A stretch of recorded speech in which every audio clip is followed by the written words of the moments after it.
반갑습니다. 붓다의 복과 지혜입니다.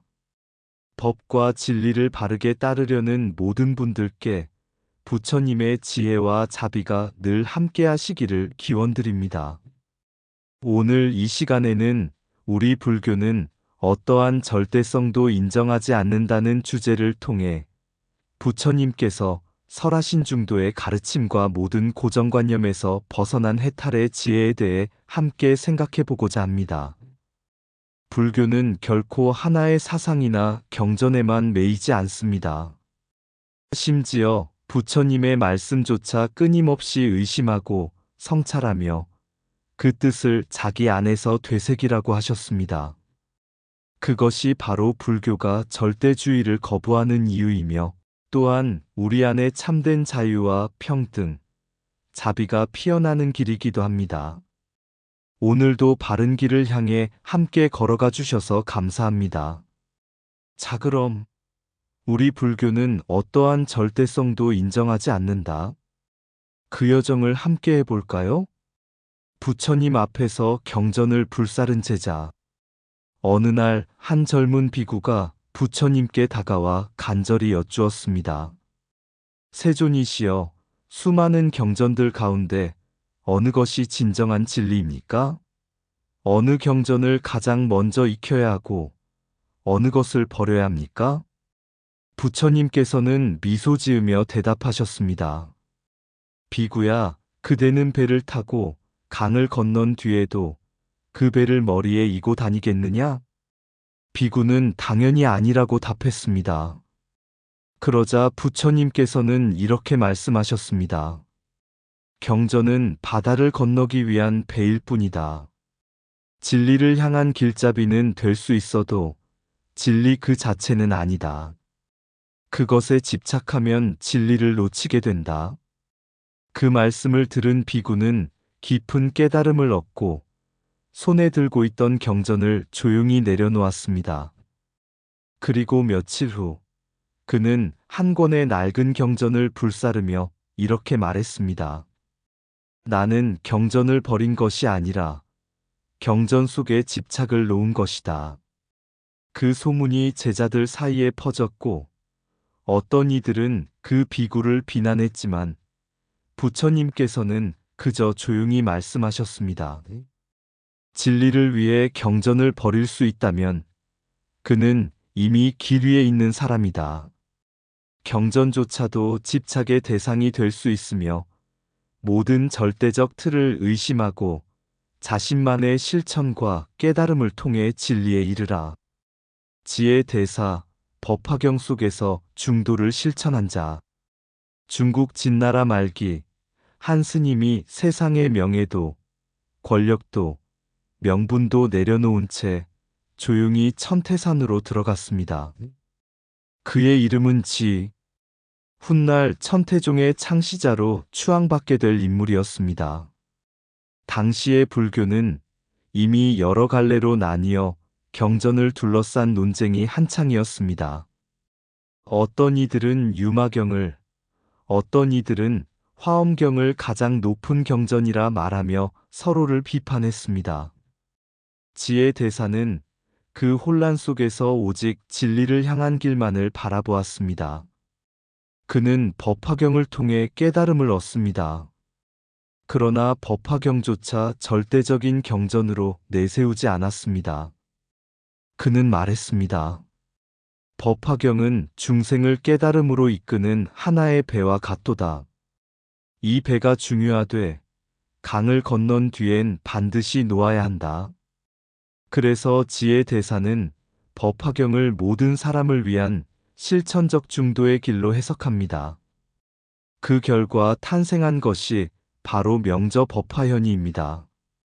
이 책은 단지 법화경의 글귀를 해석하는 책이 아니라 모든 중생의 마음을 비추는 거울이자 실천의 지도서였습니다.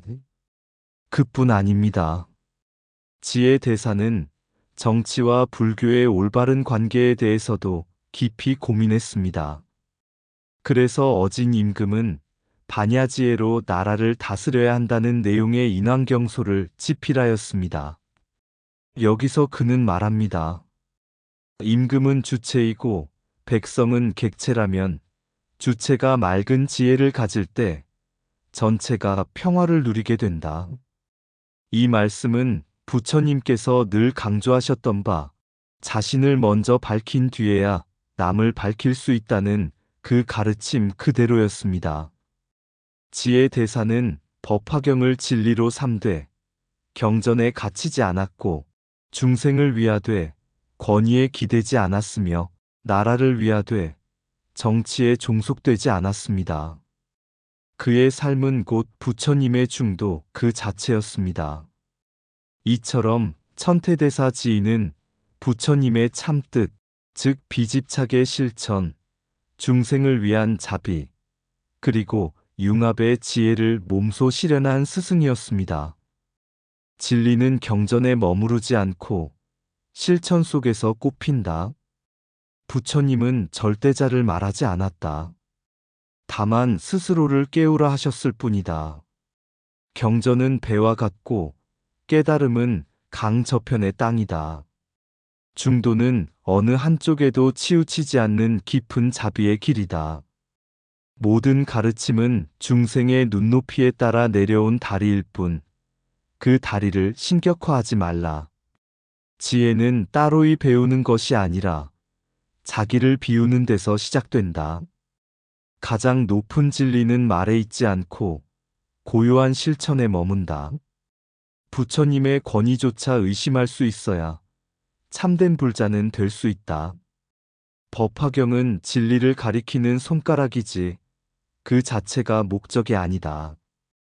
지혜로운 임금은 반야의 눈으로 백성을 보고 자비의 마음으로 나라를 다스린다.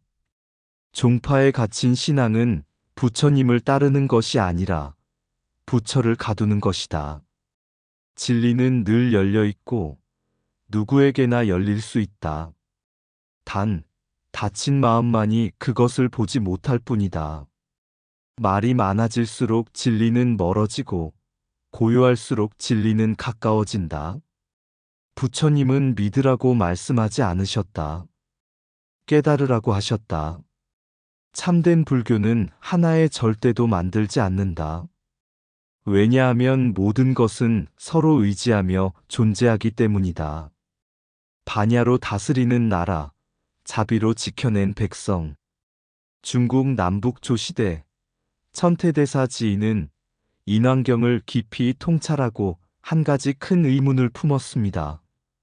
나라를 지키는 것은 군사인가, 법인가, 아니면 임금의 마음인가? 지인은 결국 이 물음에 대해 하나의 답을 찾습니다. 그것이 바로 인왕경소, 임금의 자질과 국정의 올바른 방향을 해설한 불교적 정치 철학의 결정체입니다. 그는 말했습니다. 나라의 주체는 임금이고 백성은 객관이다.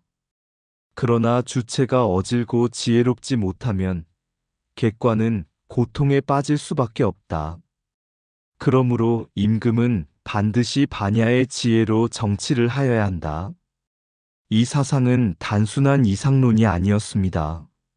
한 세기, 한 나라를 뛰어넘어 신라와 고려의 국가 운영에도 깊은 영향을 주게 됩니다. 신라와 고려의 인왕호국법회. 신라 말기, 전란과 외침이 끊이지 않던 시기. 왕과 신하들은 나라의 안녕을 기원하며 인왕호국법회를 열었습니다. 이 법회는 단순한 의식이 아니었습니다. 500인의 고승들을 한자리에 모시고 법사가 인왕경의 가르침을 왕에게 설법하는 행사였습니다. 그 설법의 핵심은 다음과 같았습니다. 임금이여, 강한 병력도 높은 성벽도 나라를 지키지 못합니다. 다만 백성을 생각하는 어짐과 분별력 있는 지혜, 즉 자비와 반야가 있을 때 나라가 저절로 평화로워질 것입니다. 이 법문을 들은 왕은 고개를 숙이고 신하들은 마음을 다잡았습니다. 그 자리는 단지 종교 행사가 아니라 국가의 철학과 윤리를 재정립하는 시간이었습니다. 고승의 교화, 불교가 전한 정치의 빛. 이러한 법회에서 고승들은 단지 기도하는 이들이 아니라 정신적 스승이자 윤리의 거울이었습니다. 그들은 말했습니다. 불교는 임금이 되기를 바라지 않습니다.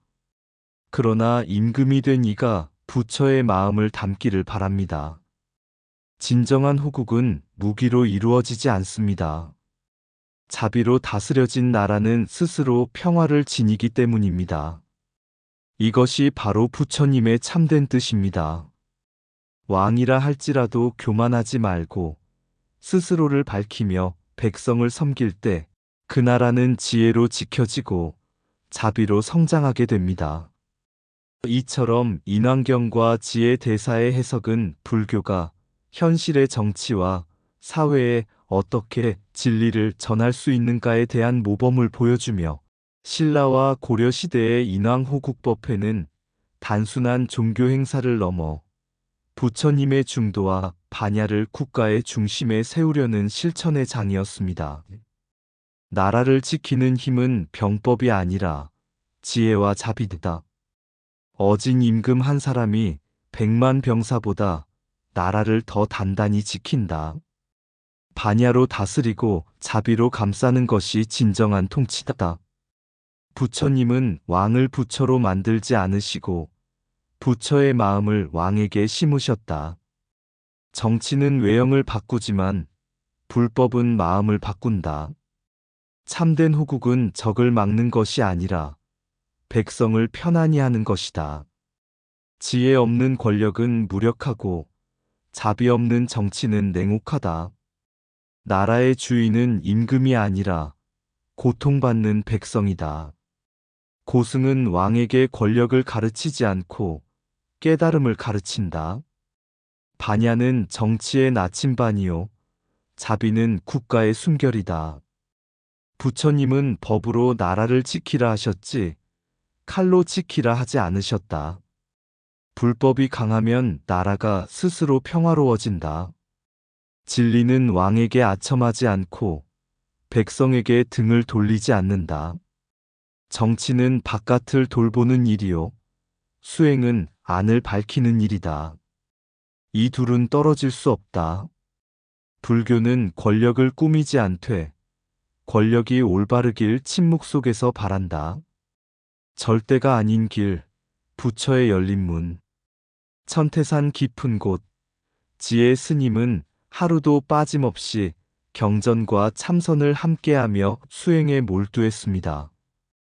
그의 곁에는 수많은 제자들이 있었고 그들은 스님의 지혜를 흠모하며 법화경만이 최고라고 외치기 시작했습니다. 어느 날 한 제자가 물었습니다. 스님, 법화경이 모든 경전 중 가장 뛰어난 경이라면 나머지 경전은 읽지 않아도 되는 것 아닙니까? 지혜 대사는 그 말을 듣고 조용히 붓을 내려놓으며 말했습니다. 그 말은 마치 해를 보고 달을 무시하는 것과 같고 봄을 사랑한다고 해서 겨울을 저주하는 것과 같도다. 그는 이어 이렇게 설명했습니다. 나는 법화경을 귀하게 여기지만 법화경 하나로 세상의 모든 중생을 껴안을 수는 없다. 부처님께서는 중생의 근기에 따라 말씀을 달리하셨고 진리는 하나의 경전에 갇히지 않는다. 불교는 절대자를 세우는 종교가 아니라 절대마저도 내려놓는 길이다. 불교는 열린 문, 종파는 다양한 길. 지혜 스님은 종파적 우월주의를 철저히 경계했습니다. 비록 법화경을 중심으로 가르침을 세웠지만 그 중심에는 항상 모든 경전은 중생의 문을 여는 방편이라는 깨달음이 있었습니다. 어느 날 다른 종파의 스님이 찾아와 자신들의 가르침이 더 높다고 주장했을 때 지인은 미소 지으며 말했습니다. 산에 이르는 길은 동서남북으로 다양하되 산 정상에 오른 이는 서로 다투지 않는다. 다만 아직 정상에 오르지 못한 이들이 아래에서 싸울 뿐이다. 부처님의 참된 가르침은 열린 사고와 비판의 용기. 불교의 진정한 위대함은 바로 여기에 있습니다. 부처님은 자신의 가르침조차 절대화하지 말라고 하셨습니다. 칼라마경에서 말씀하신 것처럼 권위와 전통, 심지어 부처님의 말씀조차 맹목적으로 믿지 말고 스스로 검증하라고 하셨습니다. 지혜 대사 또한 그 길을 따랐습니다. 법화경을 중심으로 하되 거기에 갇히지 않고 모든 가르침을 품는 사유의 깊이, 그것이 바로 불교가 절대주의에 빠지지 않는 이유이자 진리의 자유로움을 보여주는 본질입니다. 부처님은 믿으라고 하신 것이 아니라 깨달으라고 하셨습니다. 지혜 대사는 이 말씀을 깊이 새기며 모든 중생이 스스로의 길 위에서 진리를 찾기를 바랐던 것입니다. 진리는 하나의 문이 아니다. 누구에게나 맞는 문이 따로 있다. 부처님은 절대자를 세우지 않으셨다. 단지 고통에서 벗어나는 길을 보여주셨을 뿐이다. 경전은 방편이요, 깨달음은 실천이다. 법화경을 사랑하되 그 법화에 매이지 말라. 모든 경전은 부처님의 연민에서 비롯되었고 모두가 하나의 진리로 향한다. 종파는 길을 나누지만 도달할 산은 하나다. 믿음보다 더 높은 것은 의심을 넘는 깨달음이다. 불교는 믿음의 종교가 아니라 의심 속에서도 깨어나는 종교다. 절대의 이름으로 말하는 순간 진리는 멀어진다. 가장 높은 불법은 스스로 묻고 스스로 꿰뚫는 지혜다. 중도란 어느 것도 부정하지 않으면서도 어느 것에도 집착하지 않는 마음이다. 내 가르침도 의심하고 검토하라. 그것이 나의 참된 제자다. 다른 경전을 낮추는 순간 자신이 아직도 집착 속에 있음을 드러낸다. 불법은 문이 넓고 깊으며 그 누구도 밀어내지 않는다. 모든 절대는 분별이고 진리는 분별 너머에 있다. 절대의 자리에 앉지 않은 부처님. 어느 날 한 제자가 부처님께 물었습니다. 세존이시여, 수많은 경전과 가르침이 있습니다. 그 가운데 어느 것이 진리입니까? 무엇을 절대라 여겨야 합니까? 부처님은 대답하지 않으시고 조용히 땅에 원을 하나 그리셨습니다. 그 원 안에 손가락으로 점을 하나 찍으시곤 말씀하셨습니다. 이 점은 지금 그대가 옳다고 여기는 것이다. 하지만 원 밖에도 길은 있고 또 다른 눈이 있다. 제자가 의아한 얼굴을 하자 부처님은 다시 말씀하셨습니다. 진리는 하나의 말, 하나의 경전, 하나의 스승에만 머물지 않는다. 심지어 나조차 진리를 대신하지 않는다. 나를 믿기보다 나를 넘어서는 마음을 길러라. 그래야 그대는 참된 깨달음으로 나아갈 수 있다. 그 말에 제자는 눈시울을 붉히며 절을 올렸습니다. 그리하여 제자는 부처님을 더 이상 절대의 자리에 두지 않게 되었고 그 순간 비로소 부처의 길 위에 서게 되었다고 합니다. 이야기는 부처님께서 가르치신 중도와 비집착 그리고 스스로 검증하고 깨달아야 할 진리의 자유로움을 상징적으로 보여줍니다.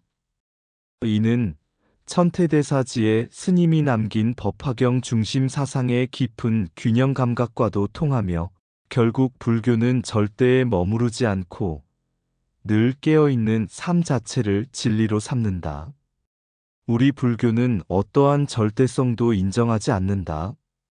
천태대사 지위의 뜻을 기리며 한 가닥 진리는 산도 바다도 넘지 않는다. 부처도 스스로 절대가 아님을 알고 경전조차 모두를 담기엔 좁다 하셨네. 천태산에 깃든 지혜 스님, 법화의 빛을 사랑했으나 그 빛마저 또 다른 길의 그림자일 수 있음을 늘 헤아리셨네. 반야를 들고 임금의 마음에 백성의 삶에 자비로 재단하지 않고 지혜로 판단하라 하셨지. 오직 한 줄기 경전만을 하늘처럼 떠받들지 말고 모든 법을 거울 삼아 걸음을 비추라 하셨네. 우리 불교는 묻는다. 누가 절대인가? 부처도 법도 스스로 무상한 줄 알진대. 절대는 없다. 오직 끊임없는 물음과 매 순간 깨어있는 알아차림. 그것이 길이다. 그러니 그대여, 지금 이 순간에도 모든 것을 의심하고 모든 것에서 진실을 찾으라. 진리는 하나가 아니라 끝없이 흘러가는 강물처럼 다만 따라갈 뿐이다. 이상 붓다의 복과 지혜였습니다. 오늘도 복지 구족한 날 되세요. 구독과 좋아요는 붓다의 복과 지혜를 밝히는 큰 자비의 등불이 됩니다.